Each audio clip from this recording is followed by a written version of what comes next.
good day, or perhaps good evening. On today's episode, we will be discussing the problem with the stray animal population in Lubbock.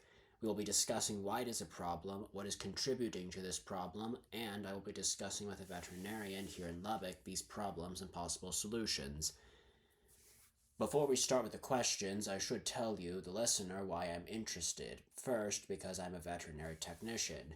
This gives me a professional view on the stray animal problem and a desire to help them. Second, because I've noticed how the problem is increasing. As I have gotten older, I have noticed more stray animals than I remember seeing as a kid.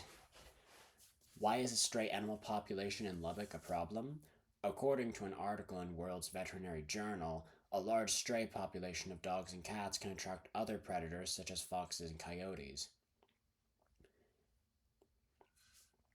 Having lots of stray animals also increases the risk of injury, and when I talk about injury, I mean specifically biting.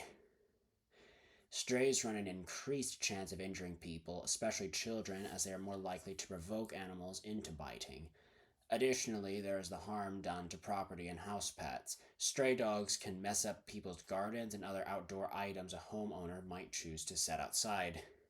Even the homeowner's own dogs may mess those things up as well. Stray dogs also run the risk of attacking other dogs while they are walking with their owners.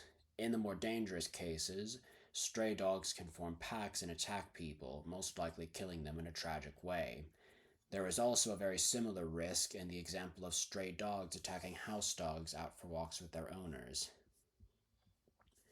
What is contributing to this problem? Irresponsible pet owners are what first come to my mind. These are the people who take on a pet without the ability to care for it, to which they believe the solution to be to just abandon the animal. However, there are other types of people contributing to the problem.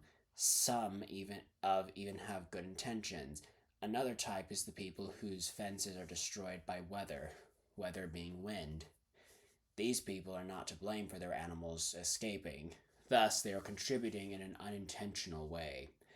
The people that mean well but are nevertheless contributing are the people who put food and water out for the stray animals in their neighborhoods. Providing food and water allows the strays to not worry about locating those things themselves. This leads to them focusing on reproduction. While this last type of people is not meaning to contribute to the stray animal population, they are unintentionally contributing by an intentional act. Finally, what can and is being done to mitigate this problem? While there is nothing that can be done to completely dispel this issue, there are some things that can and are being done to help lower the stray animal population. In an article published by The Hub at TTU, written by Collins Lee, Lee quotes Lubbock Animal Shelter's director, Stephen Green, who says, "There's just so many animals out there that just, for whatever reason, people don't get fixed. While every animal that leaves the shelter is supposed to be fixed, meaning spayed or neutered, most people do not get their own pets fixed. Lubbock frequently holds giveaways of spay-neuter vouchers, which some people use to take strays in to get spayed or neutered.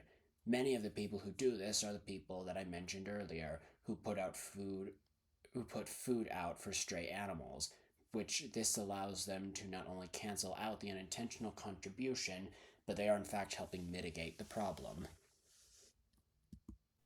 I am joined by Dr. Blackburn, a small animal veterinarian here in Lubbock. Dr. Blackburn, thank you for joining me.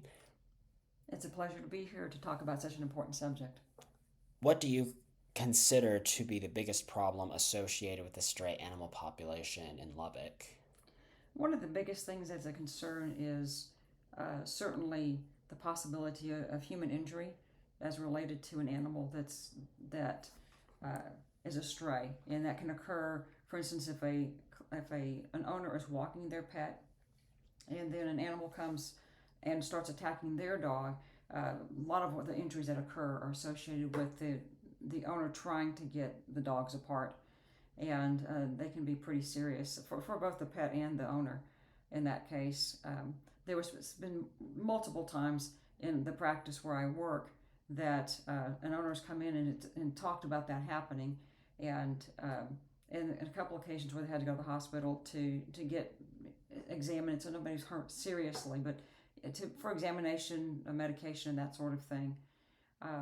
The other aspect of it is we do have a large pit bull or pit bull cross population, and looking at statistics, 67% of the fatalities associated with dog attacks are from pit bulls or pit bull crosses, and so that makes it a little bit more of I guess it brought to the public attention here in the city on that particular breed. The other thing that's associated with the stray animal population can be disease. If these animals often are not vaccinated, so then they can carry disease and spread it among the population, the pet population, which usually people do a pretty good job of vaccinating their pets, but that's another way of the negative aspect of having a large stray population. On the cat side of it, not so much danger. They don't usually approach humans, but again, it can be fighting with pets that belong to owners if those pets are allowed out in their front yards and so forth, and then again spreading disease or causing injury to their pets. I see. And are there possible solutions to this problem, or It's a very difficult and not a one size fits all. Certainly not a single solution. Obviously, spaying and neutering is huge on that list, and there are a variety of helps in that area. They can be somewhat expensive. There is a low cost spay neuter clinic here called Pets. There also are vouchers that are available through Lubbock Animal Services. It is based on income, and there's basically responsible ownership. Sometimes people, it's not a financial thing, it's just not taking that responsibility, and then having more animals than they care to take care of. Also being responsible, sometimes college students will have pets and then they leave and just leave their animals and let them loose, and which is completely unfair to not just the humans in the area or the other pets, but also that particular animal. So being responsible is one of the big ones. There are some instances where people will feed these strays, particularly cats, and that can cause, as you mentioned in your podcast, that just predisposes to producing more kittens, or mostly kittens. It's not as big a problem with the dogs, but sometimes the dogs. And we have some clients that basically will go ahead and do catch and release, and so that is at least a mitigation. They may not be able to take them in as pets, but if they can go through the process of spaying and neutering some of these animals through some of the avenues I already mentioned, then that can help prevent more and more an increased growth. And they still, out of being kind, can put food and water out, but not have more and more cats or dogs coming from that. well, that's very interesting. Um, Thank you again. That was Dr. Blackburn. Thank you for taking the time to join me on this episode. You're most welcome. You have any other questions concerning that? I don't believe so, no. Okay. Thank you so much. Thank you. Thank you all for taking the time to listen to this. I hope you have found this episode both interesting and informative. Good day.